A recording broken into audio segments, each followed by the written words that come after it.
Hey Kershaw County, this is Vic Carpenter and I'm bringing you a daily report of all the information the county has received throughout the day. Now earlier today we had a meeting with the County Council whereupon we shared information with the Council. Among that was a number of new cases we had to report today. But as I told them, and I'll remind you as well, it's important to understand that when we report a number of new cases, that's always based on the best information that DHEC has available. Frequently, that information is several days behind. It's comprised of information that DHEC labs generate as well as private labs that doctors' offices use. Sometimes those testing sites are 7 days behind. So when we report a number, it's always going to be several days old. So we have one new patient reported today. And of course, we're looking forward to the day that we have 0 cases to report in Kershaw County.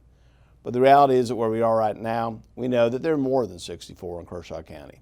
I assure you that Kershaw County will continue to keep you updated on the number of new cases as we receive this information and we share it to you. You know, it's also with great sadness that I tell you that a loved member of our community, Mr. Jack West, passed away yesterday due to the disease.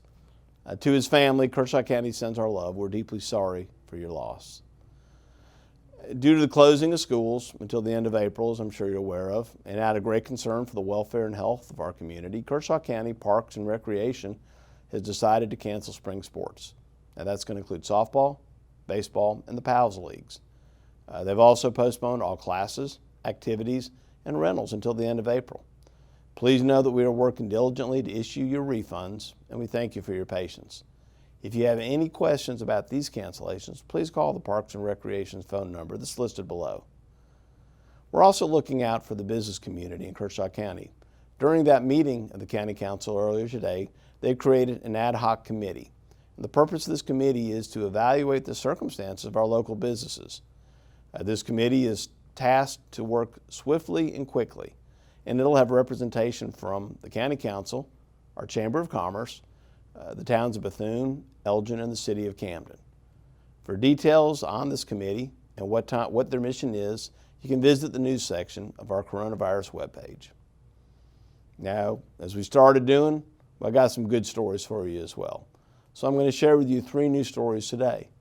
It's part of the Casey Strong campaign that the talented men and women who work for this county have come up with. And I want to take a second and give a shout out to them, Nathan Tisdale and Lauren Reeder. They're the ones who create these videos and these stories and share it with our community so you can see what's going on in our town. So the first story today is about the residents of the Colonial of Old Camden. They've diligently been making surgical masks for our local healthcare workers. Also, Live Well Kershaw, which is a local organization, and the talented Mr. Casey Robinson for showing us how to have fun and kill the coronavirus at the same time. And Lugoff Middle School students. There's going to be a parade of your teachers and your staff tomorrow, starting about 2:45. They'll be driving around your neighborhoods to see you and wave from their cars. So I thank you, the residents of the Colonial, Live Well Kershaw, and Lugoff Middle, for showing our community how Casey Strong we are. Help us share what you're doing as well. Let us see the good news and use the Casey Strong hashtag.